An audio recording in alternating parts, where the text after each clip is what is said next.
Traffic Ramaswamy dies in Chennai. Social activist K R Ramaswamy, popularly known as Traffic Ramaswamy, died in Chennai on Tuesday evening. He was 86. Ramaswamy was admitted to Chennai's Rajiv Gandhi Government General Hospital a few days ago. He suffered a massive cardiac arrest in the afternoon. He was on medications and ventilator but could not be revived. Hospital Dean Dr Theranirajan said. Ramaswamy had tested negative for COVID-19. Dr Theranirajan added. Traffic, a man who made moniker a legend. Dictionaries and thesauruses say the English word traffic is a noun or a verb or both. In Tamil Nadu, particularly judicial and activist circles, however, traffic is a proper noun referring to a man, Traffic K R Ramaswamy. It was a mere hobby. More than 30 years ago, when Ramaswamy, a mill worker then, stood for hours at Broadway signal in Chennai regulating traffic. It became such a passion that he started enjoying when motorists called him Traffic Ramaswamy. As years went by, he was simply called Traffic, and he enjoyed it more. Traffic, wearing his trademark white shirt, with two pockets bulging with petitions, and khaki pant, clutching a case bundle on one hand and two mobiles on the other, is a permanent fixture at Madras High Court. In 2018, a biopic titled Traffic Ramaswamy was made, featuring Sa Chandrasekaran as protagonist. When SAC met Traffic for permission to make the biopic, Traffic put a price tag for the story, $200. He called it seed money.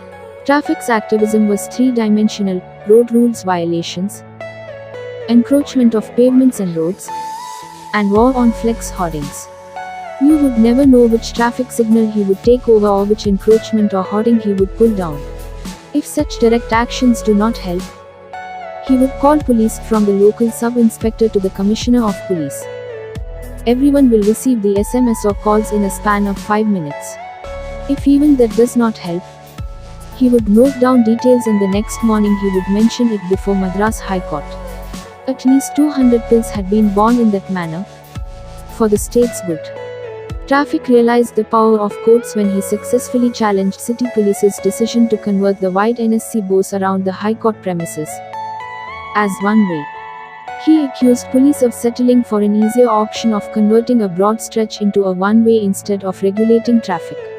The other case which won him a lot of goodwill as well as threats was the fish cart abolition case. Fish carts are rickety improvised goods carriers powered by motorbike engines, most of them sourced from stolen goods market. Utterly unsynced by the motor power and the vehicle weight, fish carts were notorious for their imbalance, resulting in deadly accidents. Traffic dragged the issue to court and got them banned. Because they were never recognized as vehicles in law and their victims would not get even a single paisa as compensation. His battle against share auto rickshaws was also on the same legal premise, but the battle remains inconclusive. Perhaps Traffic Ramaswamy is the only activist who managed to tear down posters and banners of political leaders, be it Jayalalitha or M. Karunanidhi, at their own respective dens. He had torn posters at Pose Garden House of Jayalalitha, Peters Road headquarters of the AIADMK, and the Secretariat premises when she was Chief Minister. He tore posters around DMK headquarters Anna Arivalayam as well. Political leaders and parties were a mere name that did not deter traffic. He was a nightmare for encroachers big and small, and owners of illegal buildings. His PIL on unauthorized buildings in T Nagar led to a litany of judgments on enforcement of development control rules. Though the menace is not entirely gone, giant showrooms at T Nagar shopping hub had to spend crores of rupees modifying buildings and introducing fire safety features. In Madras High Court, traffic commanded respect matched only by a few designated senior advocates. There was no bench or no judge that would not hear what traffic has to say. Many a time he did get a rap for either taking law into his own hands or bringing up a political issue for which he is not known. He would trudge out of court halls on such occasions, only to sprint in with a PIL on his pet topics the next day. Hated by vendors occupying pavements, threatened by fish cart owners and physically intimidated by many lawyers, Traffic always risked his life and limbs for public cause. No wonder. Then, he got an armed police security guard tailing him 24x7 for more than 2 decades.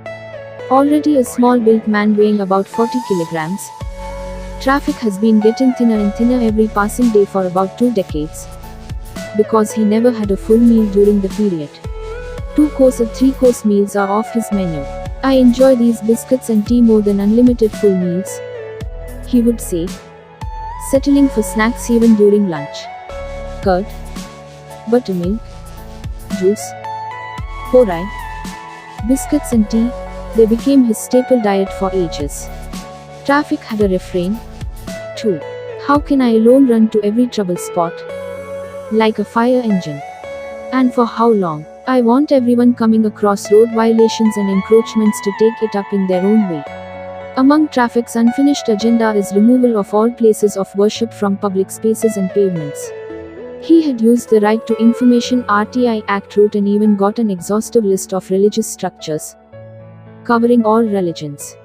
His long fight to raise every one of them did not materialize, as both courts and successive governments could not keep pace with the frail man, who ran in and out of courts with a urine bag strapped tightly under his white shirt.